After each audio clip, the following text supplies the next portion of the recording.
Excelente, entonces muy buenas noches a todos ustedes, colegas que han tenido tienen la diferencia de este sábado volverse a conectar.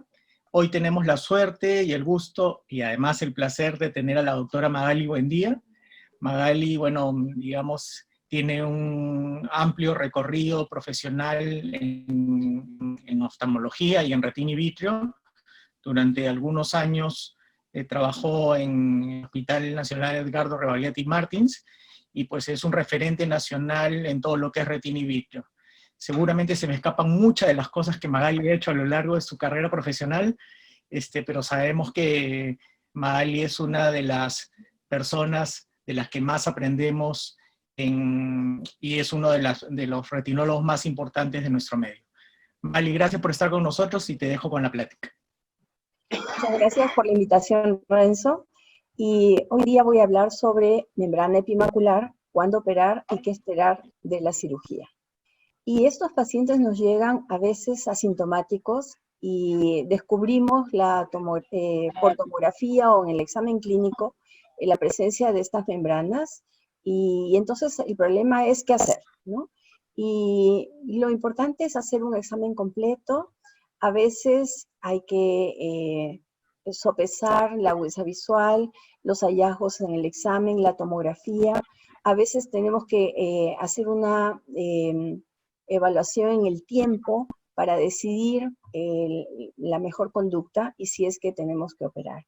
Felizmente, la cirugía ha progresado, ha habido innovaciones tecnológicas que hacen que la cirugía vitreoretinal sea más segura actualmente. En particular, muchos de estos pacientes, si no son pseudofáquicos, van a ser generalmente mayores de 50 años, y es posible que requieran una cirugía de facovitrectomía, que también ha mejorado. Entonces, y eso permite la recuperación más rápida de la visión de estos pacientes. Es importante explicarle al paciente qué esperar, y también explicar o entender que hay algunos casos no van a tener los resultados que nosotros quisiéramos, ¿no? Y eso es algo que también hay que tener en cuenta. Entonces, las membranas epimaculares son membranas fibrocelulares y avasculares que crecen en la superficie interna de la membrana limitante interna y producen variados grados de alteración visual. Su frecuencia es variable. En estudios poblacionales se ha descrito entre un 5.3 a un 18.5% de frecuencia en la población general. La edad promedio de su presentación es a los 65 años, y en algunas veces se encuentra un poco más en mujeres que hombres. En cuanto a la etiología, la principal es la idiopática, o sea que no hay una causa evidente que las provoca, pero también van a encontrarse asociadas a enfermedades vasculares retinales o inflamatorias. Por ejemplo, la retinopatía diabética, las trombosis vasculares retinales, o a variedad de cuadros inflamatorios como una toxoplasmosis o enfermedades inflamatorias del colágeno. También secundarias a traumas contusos o traumas penetrantes, tumores como amartomas o, por ejemplo, la enfermedad de von Hippel se asocia a membranas epimaculares. Cirugía intraocular, cualquier cirugía intraocular puede ser origen de una membrana epimacular. El desprendimiento de retina también, después de una cirugía exitosa, podemos encontrar la presencia de una membrana epimacular.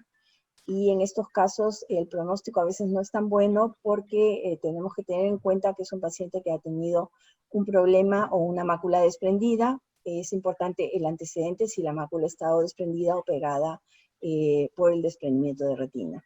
Y los desgarros retinales, ¿no? Y acá la duda es si la causa fue el desgarro retinal, que es causado generalmente por un desprendimiento vítreo, y el desprendimiento vítreo es la causa de esta membrana, o el tratamiento, que puede ser láser o crioterapia, puede haber causado la membrana epimacular. GAS hizo esta clasificación clínica y clasificó en un grado 0, que llamó maculopatía en celofán. En este caso hay solo como un celofán transparente encima de la mácula, pero esta no está distorsionada, no está arrugada. El grado 1 es la misma maculopatía en celofán, pero en este caso ya arruga o distorsiona la superficie macular.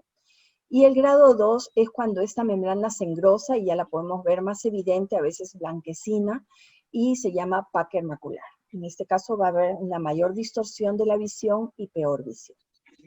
Pero esta es una clasificación clínica y esto ha cambiado con el advenimiento de la tomografía de coherencia óptica, que nos permite un análisis estructural de todas las capas de la retina y nos va a informar de la repercusión de esta membrana epimacular en las diferentes capas de la mácula.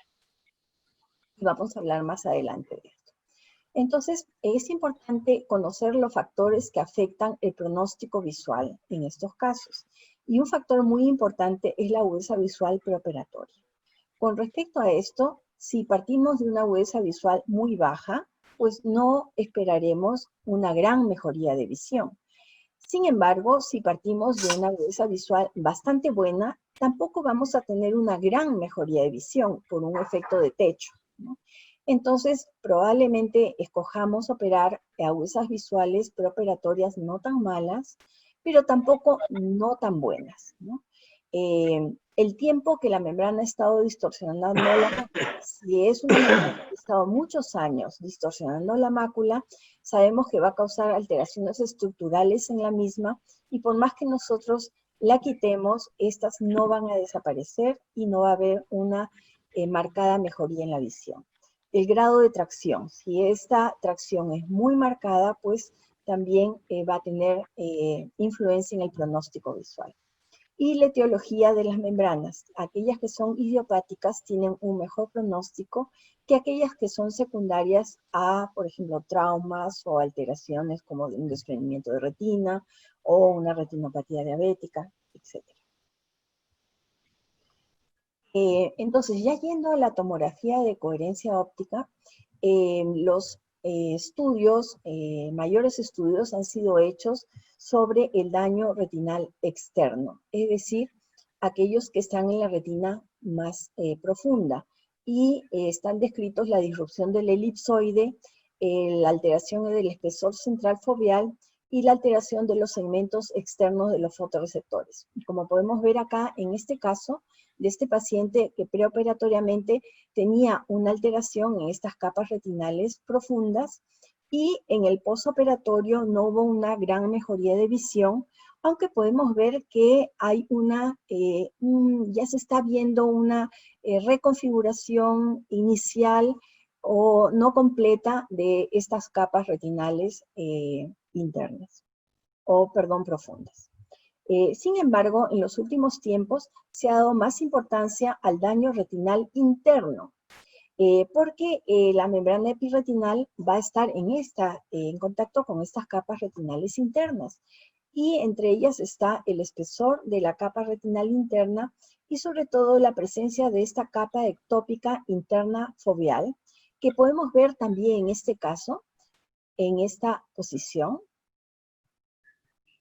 Esta capa foveal interna ectópica es la aparición de una banda continua hipo o hiperreflectiva en la tomografía de coherencia óptica que está a través de la capa nuclear interna y la plexiforme interna en la fovea en todos los cortes centrales en la tomografía de coherencia óptica. Y esto fue descrito por el grupo de Gogueto en retina. Y también es mencionada en esta clasificación que hace el grupo de David Sarraf y Marta Figueroa, donde la describe en el estadio 3 de esta clasificación basada en tomografía de coherencia óptica de las membranas epimaculares. En esta clasificación publicada en el Ophthalmology el American Journal of Ophthalmology de 2017, clasifica en un estadio 1 a las membranas cuando hay depresión foveal y cuando todas las capas retinales están bien definidas. Generalmente, estos pacientes van a tener muy buena visión y es la llamada maculopatía en celofán. En el estadio 2, la diferencia es que no va a haber depresión foveal y ya vamos a tener un leve compromiso de la visión. Sin embargo, todas las capas retinales están bien definidas. En el estadio 3, además de haber ausencia de la depresión foveal, todas las capas retinales están bien definidas, pero va a haber ya la presencia de esta capa foveal ectópica interna, que la va a diferenciar de los estadios iniciales. Y en este caso, la visión estará ya más comprometida, alrededor de un 20-40. Y el estadio 4, que se asocia a una peor visión, aparte de todos los anteriores, va a haber una disrupción de las capas retinales, no se van a poder ver. Entonces, ellos en este artículo preconizan que uno no debe esperar tanto para operar estos casos, y la presencia ya de esta capa ectópica foveal interna, que muchas veces no desaparece después de la operación, estaría asociada a una menor ganancia de visión. Y por supuesto que en el estadio 4, pues esta ganancia de visión va a ser más limitada todavía. También describieron anomalías traccionales en el buquet central foveal asociado a membranas epiretinales, y en este caso yo estoy trayéndolo porque se pueden confundir con membranas neovasculares o con fluido subretinal asociado a una degeneración macular relacionada a la edad, y en cambio son alteraciones propias de esta tracción que ejerce la membrana epimacular. Y estos son el signo de la bola de nieve, que podemos ver acá. Este signo fue descrito por un japonés, Tsunoda, y va a haber una área hiperreflectiva en las capas profundas de la retina, sobre todo en la elipsoide y en las capas de interdigitación. Y al avanzar esto, y esto es lo que el grupo nuevamente de Bogueto describió y Sarraf describieron, que progresaban a el desprendimiento foveolar. Parece que la tracción causa un desprendimiento de la foveola, y ellos dan mucha importancia a las células de Müller, asociadas a los conos en la fovea, para que ejercen esta tracción y que comunican a la membrana epimacular con la retina profunda, y causan esta alteración que al avanzar va a causar una lesión viteliforme adquirida, donde podemos ver estos depósitos viteliformes que serían material de desecho de los fotorreceptores que no es eliminado, y cuando se opera pacientes en estos estadios, entonces la ganancia de visión va a ser más limitada. Entonces, hay que tener en cuenta, no todas las membranas epimaculares van a progresar. De hecho, este estudio australiano, el Blue Mountains Eye Study, describió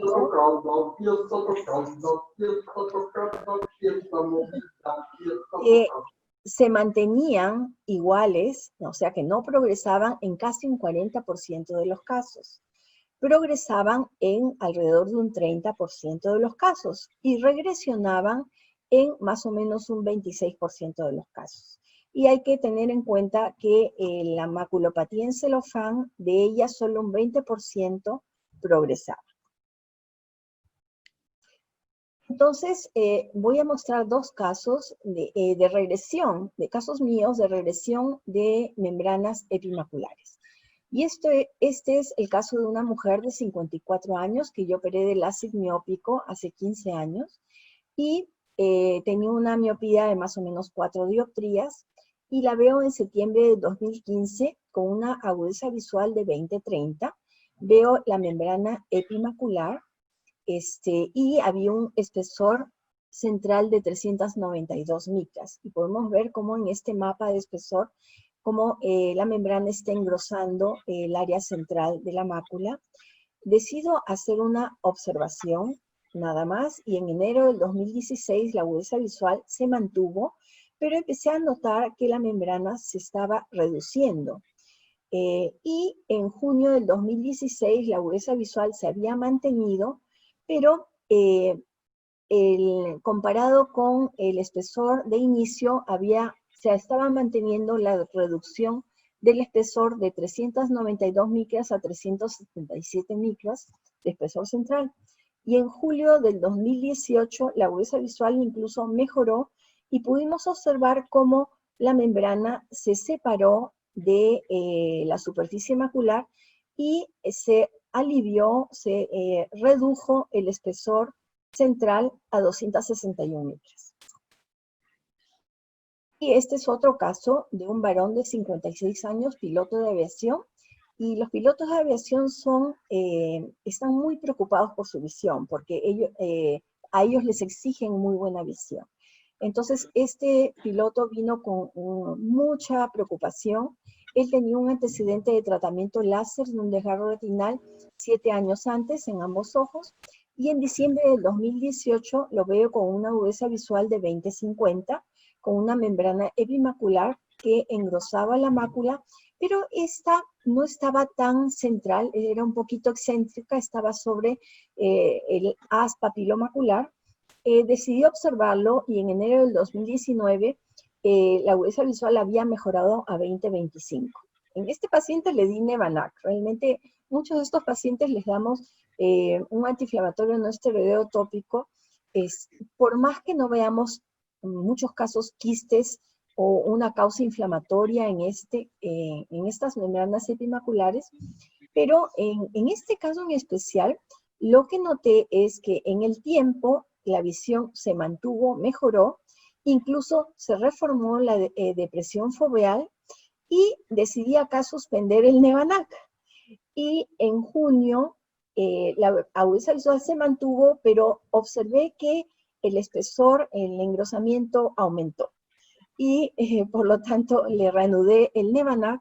Había incluso aparecido un quiste cerca a la fovea, que no afectaba la visión, pero le reanudé el Nevanac y la visión se mantuvo y el paciente ya no regresó porque estuvo tranquilo con su visión y no fue necesario operar. Entonces, ¿qué pacientes operar? La agudeza visual es un parámetro importante, ¿no? Y acá tenemos pacientes que de repente vienen con metamorfopsias, pero con muy buena visión. Y la metamorfosia puede molestarles solo a veces, ¿no? Por ejemplo, he tenido pacientes que les molestan solo, por ejemplo, al manejar, o solo cuando ven televisión, pero tienen una agudeza visual incluso de 20/20. Entonces, en estos casos yo prefiero observarlos, hacerles un control periódico que puede ser cada 2 o 3 meses, tanto de agudeza visual como de tomografía de coherencia óptica. En cambio, si yo veo que en esta evolución el paciente empieza a bajar visión, entonces ahí sí consideraré operar, ¿no?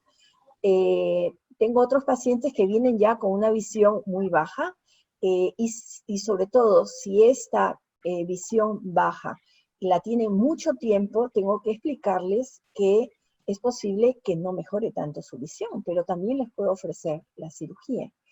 Y en cambio, si yo veo pacientes que tienen una visión intermedia y que no tienen muchas ganas de operarse, están contentos, son pacientes de repente de mucha edad y que no tienen mayor problema con esta visión, pues converso con ellos y es lo importante del share time, de conversar con ellos y plantearles las posibilidades y de repente ellos eligen no operarse y puedo hacerles un control periódico nada más. Decidiré operar sí aquellos que muestran una reducción progresiva de la visión o en casos de metamorfosias que son muy molestas, pacientes que incluso ven doble. Y es muy importante hacer el seguimiento y ver si hay un deterioro tomográfico, sobre todo ver en estos casos si hay esta presencia de esta membrana, ectópica foveal, ¿no? Entonces, si se decide operar, hay que hablar con el paciente de los riesgos de la operación, como el desprendimiento de retina, que actualmente es muy bajo, puede ser un 1%, pero es importante que el paciente lo sepa. También que pueden haber desgarros retinales, que si se presentan en el momento de la operación los solucionamos, pero que en esos casos vamos a tener que de repente poner un gas dentro del ojo y tener que el paciente estar de cierta posición, como puede ser boca abajo, de costado en el postoperatorio, o estos desgarros se pueden presentar después de la operación, ¿no? Y hay que hablar con ellos. La endoftalmitis, que es muy raro, pero también hay que tener en cuenta eso. O también que no hay ganancia de visión en el 100%, sino que en algunos casos puede haber incluso una pérdida de visión por un daño de la retina, ¿no? Yo a estos pacientes les digo que generalmente puede haber una ganancia de un promedio de 2 líneas de visión, ¿no? Pero que esta puede no presentarse en todos los casos. Hay que conversar, si es que no es pseudofáquico, sobre la catarata, si es mayor de 50 años, que el 100% va a necesitar cirugía de catarata antes del año de visión. Y que si él no se decide hacer una facovitrectomía en una sola vez, entonces la catarata va a empezar a presentarse y va a hacer que baje la visión y en el postoperatorio, después de en 1, 2 o 3 meses que la visión empieza a mejorar, porque otra cosa que hay que explicarles es que la agudeza visual no se va a recuperar inmediatamente, sino que la mejoría en la visión es progresiva a lo largo de los meses, pero si desarrolla catarata, pues la catarata va a empezar a causar una baja de visión y entonces es mejor hacer la facovitrectomía para que no se presente esa alteración, ¿no? Después, sobre la agudeza visual, ya mencioné que no se va a recuperar inmediatamente, que va a ir mejorando en el tiempo. Y la distorsión de la visión no siempre se obtiene al 100%, sino que va a haber una mejoría en la distorsión de la visión. También conversar que a veces puede haber recurrencia de la membrana epimacular. Entonces, esta es una serie retrospectiva de mis casos, 40 casos que hice. En una edad promedio tuve de 66 años, más o menos el 50% fueron mujeres, pseudofáquicos en un 35%, aquellos que no eran pseudofáquicos les hice facovitrectomía, y la agudeza visual mejor corregida promedio mejoró de aproximadamente un 20-100 a un 20-40 a los 6 meses de la cirugía, y esto fue estadísticamente significativo. En la etiología fue un 67% idiopáticas. Acá podemos ver, esta es una cirugía de una membrana epimacular en un paciente diabético ya pan fotocoagulado. Y podemos ver que teñí con triamcinolona el vitrio para poder quitarlo. En estos casos hay que usar poquita triamcinolona, porque si no, esta va a depositarse sobre la mácula y tenemos que aspirarla para poder ver mejor y pelar. Uso colorante Twin y podemos ver cómo estoy traccionando. Felizmente en este caso era muy evidente este cordón, que lo fui traccionando primero de la periferia superior, después de la periferia inferior y finalmente de la parte central de la mácula. Esta tracción tiene que ser muy cuidadosa para no estirar y poder causar incluso un agujero macular iatrogénico por maniobras muy bruscas, ¿no? En este caso también pelé después la membrana limitante interna. Y ese pelamiento, a veces observamos que al pelar la membrana epimacular, esta se sale con fragmentos de limitante interna. Y hay que tener cuidado en no tratar de pelar algo que ya no está. O sea, y está yendo ya a pelar las fibras nerviosas retinales, ¿no? Entonces, ahí podemos observar cómo el pelamiento es muy convencer que no pelee para que no lo maten. Entonces, acá ya podemos ver cómo estoy pelando la membrana limitante interna. Esta muchas veces no sale en una sola capa y hay que estar pelando con mucho cuidado.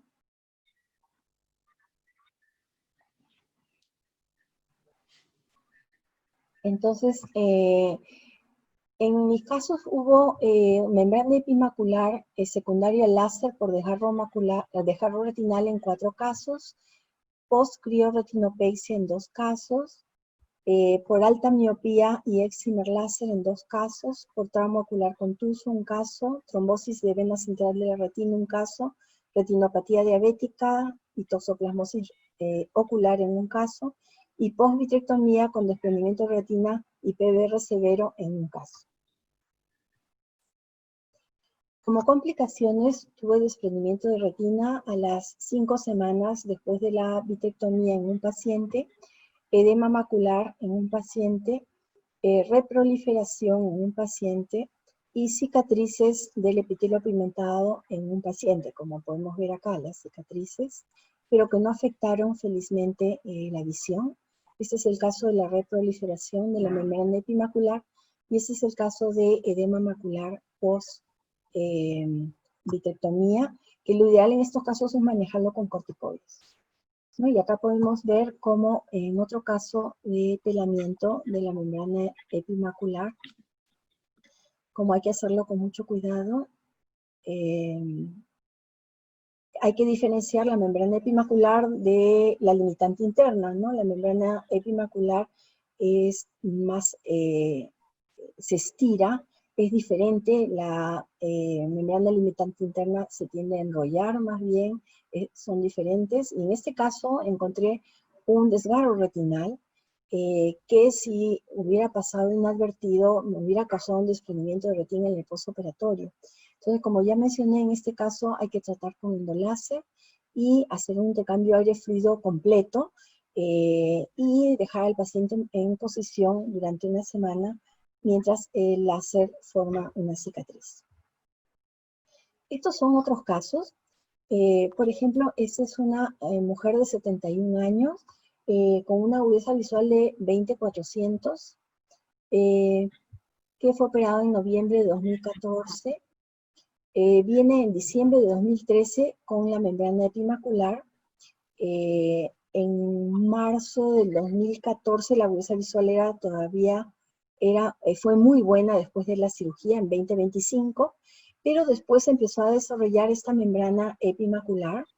Yo no lo manejé, realmente yo operé este caso, pero el médico que era su médico tratante decidió aplicación de Avastin, que yo quizás le hubiera puesto corticoides, más bien, porque en estos casos la causa es más bien inflamatoria, y no responden tanto al Avastin. La agudeza visual no mejoró con el Avastin, y lo que se empezó a observar es una alteración en las capas retinales profundas, ¿no? Y esta paciente desarrolló atrofia. Felizmente no comprometió completamente el centro de la mácula y la visión se mantuvo en 20/40 a los 2 años y medio después de la operación. Este es otro caso de un varón de 10 años con un trauma por un pelotazo de fútbol, que viene con una agudeza visual preoperatoria de 20/200 y terminó con una agudeza visual postoperatoria de 20/30, ¿no? Y el último control se lo hizo en junio del 2019. Podemos ver en marzo del 2016 cómo esta membrana epimacular contraía y arrugaba completamente la mácula y casi estrangulaba la parte central de la fovea, y cómo quedó en el seguimiento, se mantuvo la ganancia de visión en 2030 hasta julio del 2019. En estos casos, muchas veces no logramos que se recupere completamente la depresión foveal. Hay una mejoría de la visión, pero no hay una recuperación completa de la arquitectura macular. Este es otro caso de una mujer de 81 años con membrana epimacular en el ojo derecho desde el 2009. Fue tratada con Kenalog y Avastin, desarrolló catarata, fue operada de catarata y luego de la FACO, emulsificación de cristalino con implante de lente intraocular, su visión mejoró a 20/50. Pero en la evolución nuevamente empezó a bajar la visión de 20/25 a 20/30 y desarrolló metamorfosias. Posteriormente, en septiembre de 2016, bajó a 20/40 la visión y se decidió operar. En junio del 2017 podemos ver cómo la agudeza visual mejoró a 20-25. Como podemos ver, el espesor macular sigue engrosado. Podemos ver la capa foveal ectópica interna presente, pero la visión de la paciente mejoró muchísimo y probablemente fue porque no demoramos tanto en la operación. Este es otro caso de un varón de 62 años que fue operado de facomosificación con implante de lente intraocular multifocal en ambos ojos, pero empezó a notar en el postoperatorio baja de visión y miodesopsias a la semana de la operación. Parece que hizo un desprendimiento de vitrio posterior.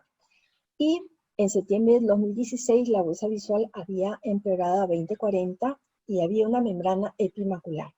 Las membranas epimaculares se toleran poco en pacientes operados con lentes multifocales, porque la multifocalidad necesita o es mejor, óptima, cuando hay una buena visión en ambos ojos. Entonces son pacientes que no hay que demorar mucho en operarlos y que están muy disconformes con la visión cuando tienen estas membranas epimaculares.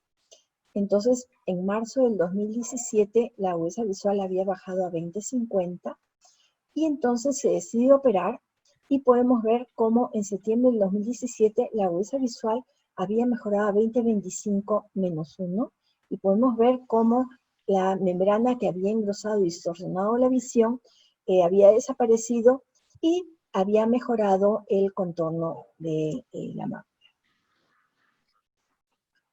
Este es otro piloto de aviación de 65 años que vino por baja de visión de 3 meses con una agudeza visual de 20-50 y en este caso sí decidí hacerle una facovitrectomía y podemos ver cómo en septiembre del 2018 la agudeza visual mejoró a 20-25 y se ha mantenido a lo largo del tiempo. Este es otro caso de una mujer de 62 años con un desgarro retinal fotocoagulado en enero del 2015. Y podemos ver que en diciembre de 2014 tenía muy buena visión, pero en enero del 2016, o sea, el año del tratamiento láser y desgarro retinal, empezó a verse la membrana epimacular, pero con una visión muy buena. Podemos ver que este es un estadio 2 según la clasificación tomográfica de las membranas epimaculares.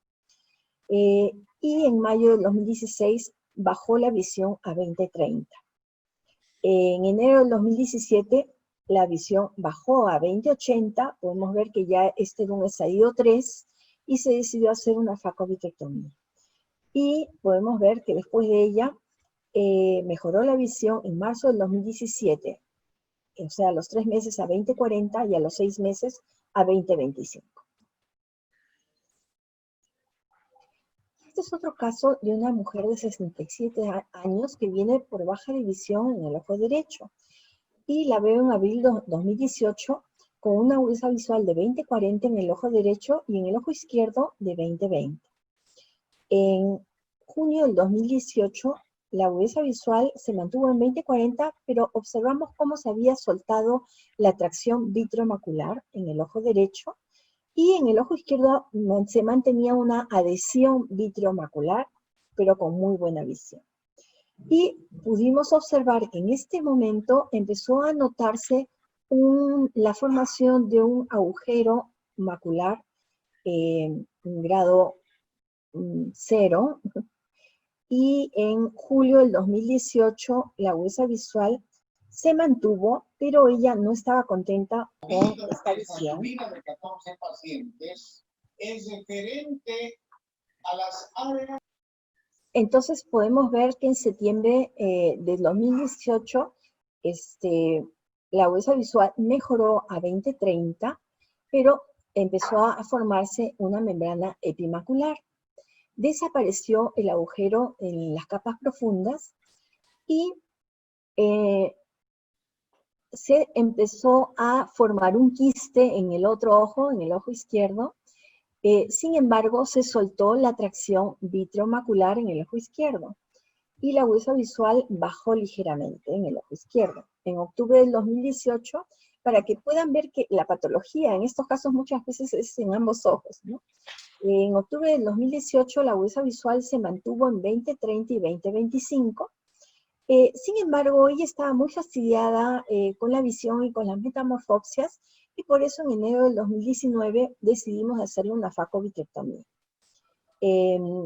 Después de la facovitrectomía, la visión mejoró en el ojo derecho a 20/25.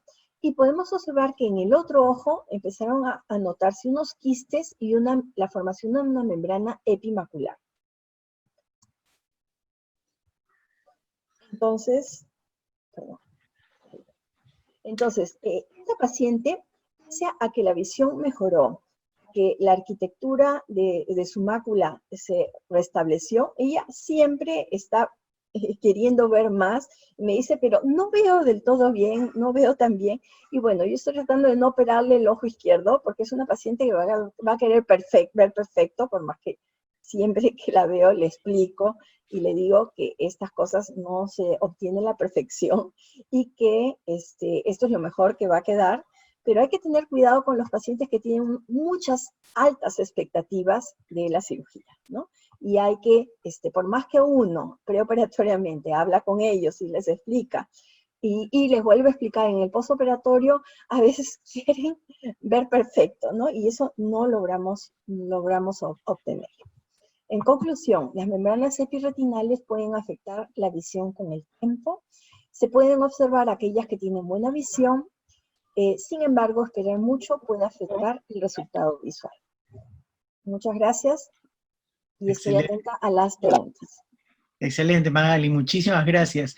El tema de membrana epirretiniana pues siempre es un tema amplio, donde siempre ocurren muchas dudas. Así que voy a tratar de resumir todas las preguntas que nos han hecho los colegas, y voy a comenzar con la pregunta de fondo, la pregunta que más que lo que dice el texto nos interesa tu experiencia, Magali. Cuando definimos cuándo operar, usualmente utilizamos más o menos 3 criterios, ¿no? Lo que es, algunos se basan en agudeza visual, otros han migrado a una evaluación preferente por OCT, y otros siguen considerando la clínica como la metamorfopsia o la macropsia como el elemento, digamos, el parteaguas.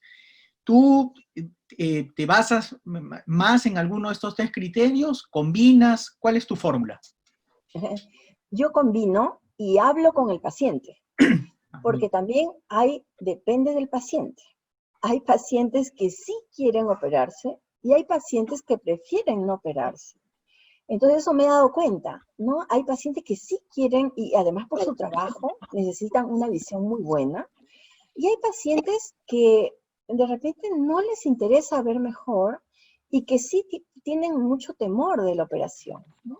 Y que más bien el conversar con ellos y el finalmente estar de acuerdo con ellos en no operar les da una gran tranquilidad, ¿no? Hay pacientes que vienen muy ansiosos porque el médico que los refiere, les ha dicho que necesitan una operación o que es posible que necesiten una operación, y que cuando yo converso con ellos y les digo que no es necesario operar, tienen un gran alivio, ¿no? Y entonces también depende de la edad, ¿no? Depende del estado del otro ojo también, ¿no?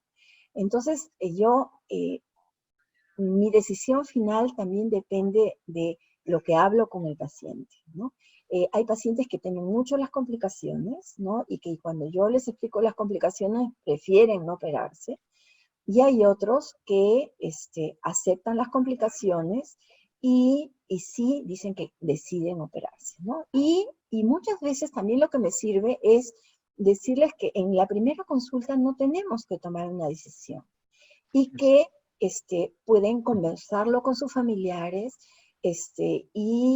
o podemos hacerle en 2 o 3 meses un control y tomar una decisión en ese momento. Y eso en muchos casos les da un alivio, y no decidir en esa consulta puede ser lo mejor en muchos casos. Ali, nos pasa que, y seguramente tú también, si pensamos hace 15 años, pues había una agudeza visual de corte que era 20/60, 20/70, digamos, como agudeza visual, digamos, de indicación quirúrgica. Recientemente han aparecido artículos que hablan que si uno opera una membrana epirretiniana con 20/30 o mejor de visión, casi todos, por no decir todos, deberían terminar en 20/20. Esa no es mi experiencia. Pero, ¿qué haces tú cuando tienes un paciente que está en 20/20 de visión y tú le encuentras una membrana con algunos pliegues y tiene algo de distorsión? O sea, sigues, digamos, nos queda claro que tú hablabas mucho de la importancia de hablar con el paciente, pero si la agudeza visual es tan buena. Sí, hay pacientes que están muy fastidiados y que tienen 20/20. Entonces, en estos casos yo prefiero disuadirlos de la operación y recargo un poquito las complicaciones. Les hablo más de las complicaciones y les hablo que hay en algunas series un 10% más o menos de riesgo de que empeore su visión. Entonces, y que termine con una visión peor. Entonces, eso generalmente los ayuda y los disuade y los hace poner en la realidad, ¿no?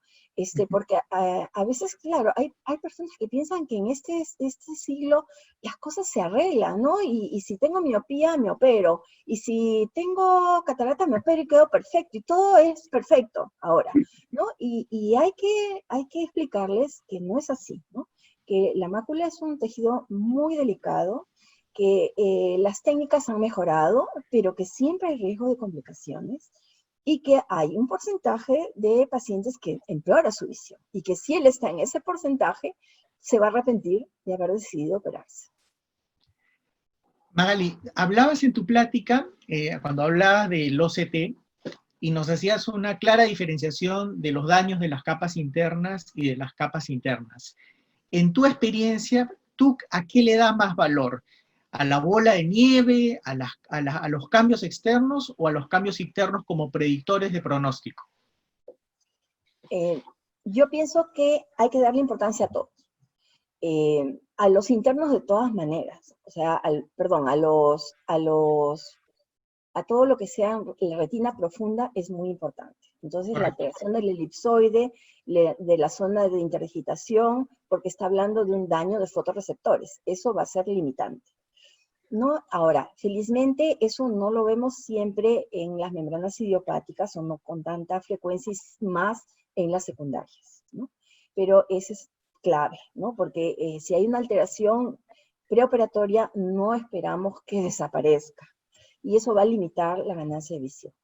Y en segundo lugar, es en las alteraciones en la superficie, ¿no? Que son las que están descritas más recientemente, pero hay que también darles importancia. Cuando nos hablabas de que tenías que hacer cirugía combinada, digamos, y en tu caso, digamos, tú misma ibas a hacer la cirugía de membrana, nos hablabas de que en vista de que es muy probable que ese paciente progrese a catarata, digamos, la idea de hacer cirugía combinada en un solo acto quirúrgico no es una mala idea. Sin embargo, ¿qué pasa cuando a ti como retinóloga te toca evaluar el paciente de un segmentólogo, digamos, y tú en el fondo de ojo le encuentras una membrana epirretiniana? ¿Le sugieres al segmentólogo que haga primero la cirugía de catarata o le sugieres entrar en cirugía conjunta? Bueno, en este caso, y es cierto que hay algunos casos donde la cirugía de catarata va a mejorar la visión y no va a ser necesario operar la membrana epimacular. Entonces hay que tener en cuenta evaluar la densidad de la catarata. Por supuesto que si es una catarata mínima, la causa va a ser la membrana epimacular. Pero si es una catarata considerable, entonces puede ser una buena idea operar solo la catarata, porque el paciente puede quedar muy contento con la mejoría de visión que va a obtener solo con la cirugía de catarata y no necesitar una vitrectomía para tratar el problema de la membrana epimacular. Ahora, eso nos lleva a otra cosa. Tú sabes que ahora los seguros particulares están haciendo problemas, claro, ¿no?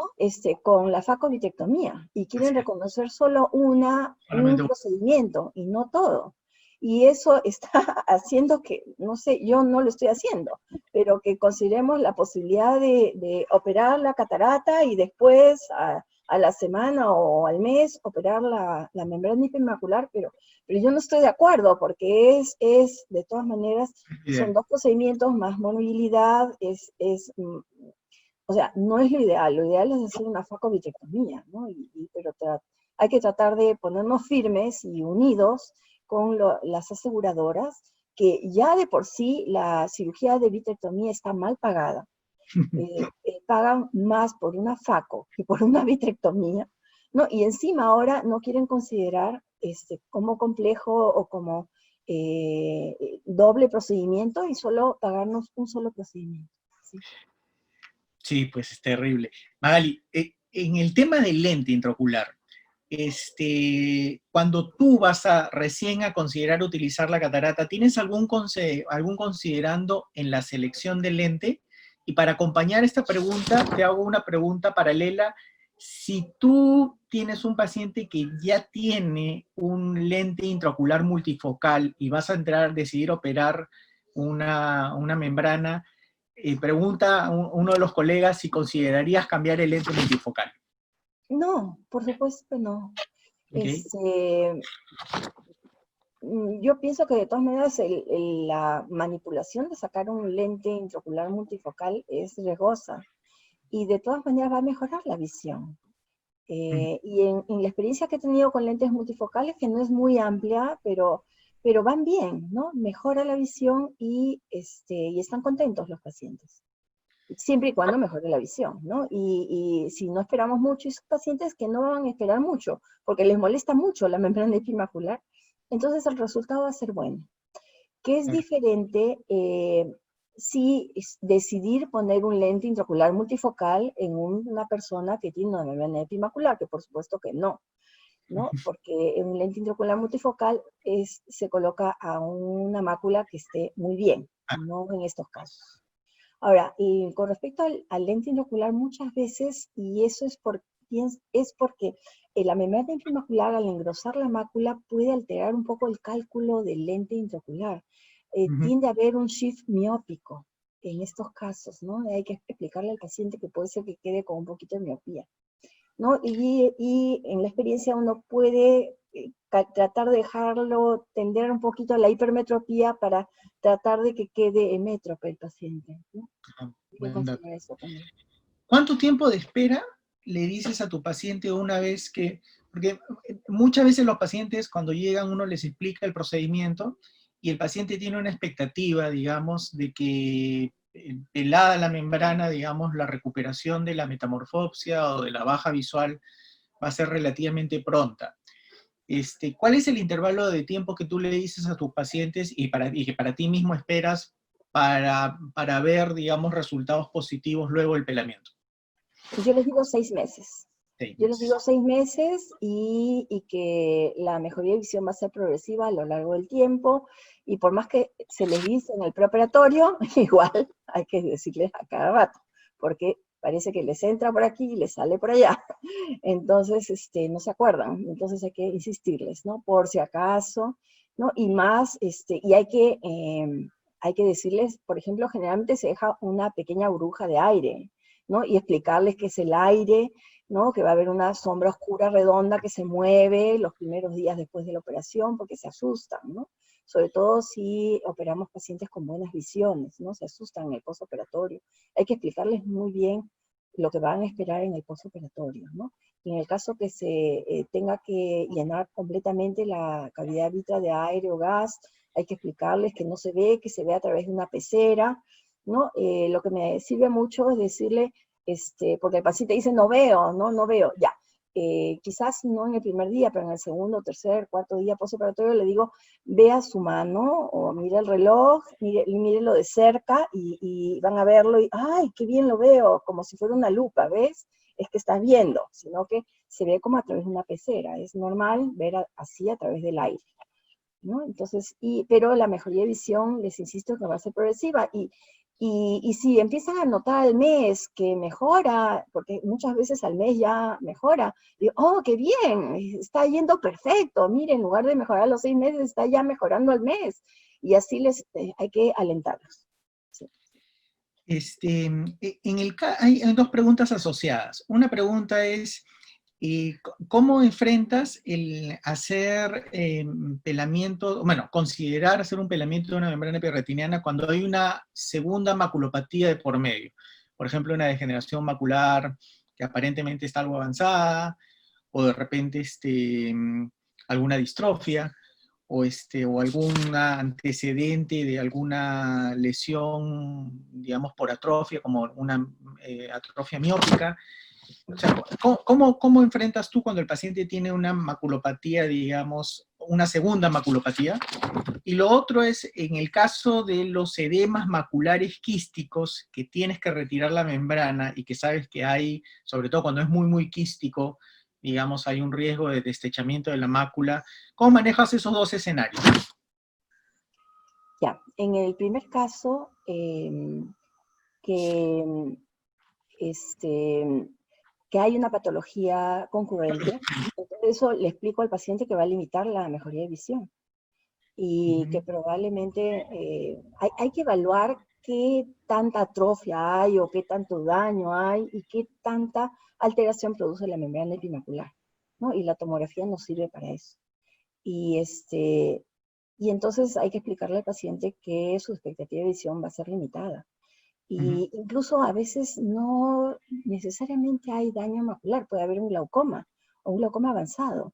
Y en Claro, estos por supuesto. casos trato de decirles que mejor no operarlo, ¿no? Porque puede haber progresión de su glaucoma por la cirugía de vitrectomía. Y Claro tu que sí. otra pregunta era sobre el En el caso riesgo de causar un agujero macular. correcto, cuando hay estos edemas quísticos. Ya, hay que tener mucho cuidado a la hora de pelar la membrana. Lo último que hago es, voy pelando la periferia y lo último que hago es jalar la parte central, ¿no? Y eso hay que tener mucho cuidado, sobre todo en tracción vitromacular también, ¿no? Porque en tracción vitromacular también puede formarse un agujero macular a la hora de hacer el pelamiento.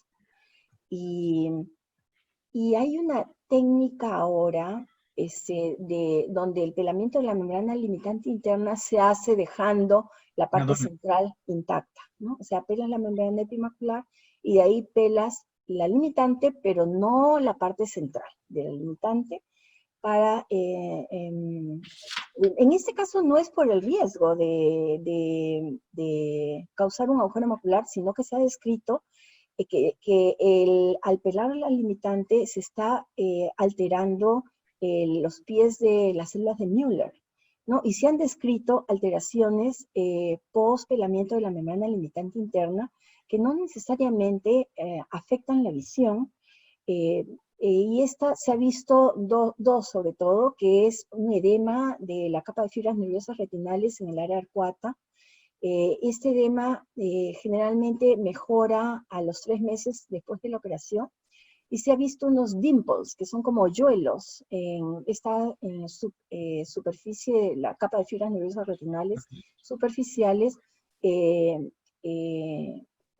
duración mayor en post-pelamiento de la membrana limitante interna. Entonces, yo no soy tan entusiasta en pelar y realmente muchas veces cuando al pelar se sale parte de la limitante, no soy tan entusiasta en pelar completamente la limitante, ¿no? Que antes era más entusiasta, ahora no soy tan entusiasta. Ahora le hemos... Sí. Sí. Cuando nos hablabas de que muchas veces, digamos, hay un área gris donde la decisión quirúrgica todavía no está tomada, donde tenemos algunos, sin embargo, tenemos algo de edema, tenemos algo de clínica, y hay 3 líneas de medicamentos que suelen utilizarse, ¿no? Algunos usan antiangiogénicos para manejar el edema macular, otros utilizan teramcinolona, y otros, y digamos, u otros corticoides, incluso paraculares, y como tú nos decías, en algunos casos, AINES. ¿Cuál es tu sensación con cada una de esas líneas, ¿no? Ya sea con antiangiogénicos, con corticoides y con AINES. Yo pienso que los antiangiogénicos no mejoran y más bien podrían empeorar a la membrana, a estos casos. Los corticoides serían los que podrían, en caso que hayan componente cistoide o haya alguna cosa inflamatoria, resultar mejor. Pero tienen efectos secundarios. Entonces, y realmente los AINES tópicos no se ha demostrado que sean efectivos. Sin embargo, como puedes ver en el caso que presenté, estuvo con AINES, le suspendí los AINES y empezó a empeorar, y le anudé los AINES y estuvo más tranquilo así. Entonces, hay cosas que no sabemos, ¿no? Y de todas maneras, el dar el AINE, el paciente se siente tranquilo con su AINE tópico mientras espera la siguiente consulta. Y bueno, y otra cosa es que en el postoperatorio sí le doy 2 o 3 meses de AINES tópicos a estos pacientes. Y he tenido algún caso de edema macular por haber suspendido muy pronto el AINE tópico. Sí. Interesante. Sí. Magali, cuando a veces nos pasa que llegan a nuestras manos pacientes que han cargado su membrana epirretiniana por mucho tiempo, por lo menos eso parece, porque vienen con un Packer macular, con una agudeza visual bastante baja, entre 20-200 hasta 20-800. O sea, tú tienes la sensación de que ese paciente viene arrastrando su Packer macular largo tiempo, ¿no? Como también nos pasa con los pacientes posoperados de desprendimiento de retina, que ellos a veces evolucionan con membranas epirretinianas, con Packer macular muy severo y en relativo corto tiempo. En esos casos, ¿igual les das oportunidad quirúrgica o cómo los enfrentas? Sí, sí, les doy oportunidad quirúrgica y nuevamente, depende de lo que el paciente también, las expectativas del paciente, lo que quiere el paciente, pero les explicas que la mejoría de visión va a ser limitada, ¿no?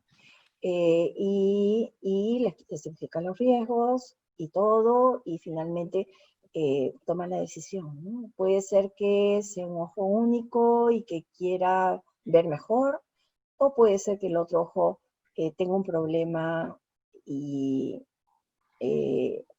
digamos que justifique operar este ojo y lograr la mejoría de visión, aunque sea limitada. Y también hay casos que nos sorprenden y que sí logran mejorar visión, ¿no? Entonces, es difícil, ¿no? Pero lo importante es hablar con el paciente, que tenga unas expectativas reales, y todo lo que gane, pues así sea limitado, pues es ganancia de visión, ¿no? Sí, explicarle que sí, va a ganar, pero no va a ganar tanto, ¿no? Hay una pregunta de la doctora Cañola que nos pregunta, en el caso de que tú usas AINES, te pregunto, ¿hay algún AINES en el que tú te sientas más cómoda? Diclofenaco, bromfenaco, nepafenaco, ketorolaco, y cuando lo utilizas, ¿con qué frecuencia y por cuánto tiempo? Yo uso nepafenaco ¿Ok? 3 veces al día.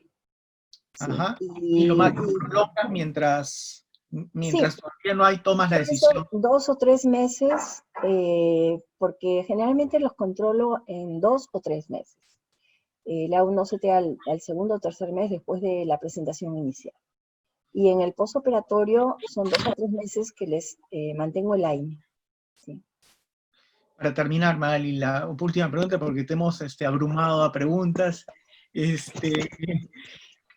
¿Utilizas normalmente las pruebas de rutina que tenemos son, por ejemplo, la tomografía? Por ahí, no sé si todavía tú le das algún valor a la angiografía. Antiguamente se utilizaba para hacer diagnóstico de agujero macular asociado, rectificación de vasos, incompetencia vascular y el edema propio que inducía la membrana. Pero hay otras pruebas, por ejemplo, microperimetría, electrorretinograma multifocal, digamos, que están, digamos, cada vez más de moda. En tu seguimiento, tanto para diagnóstico como para seguimiento postquirúrgico, digamos, ¿has incluido de rutina alguna de estas pruebas? Bueno, la angiofluorescinografía nos sirve para descartar causas secundarias. Por ejemplo, puede haber una trombosis venosa retinal que no se note y que esté por ahí escondida, ¿no? Claro. Unas telangiectasias yustafoveales idiopáticas, o sea, algo más, ¿no? Nos ayuda de todas maneras. Y no uso el electroretinograma ni la microperimetría, no la uso realmente.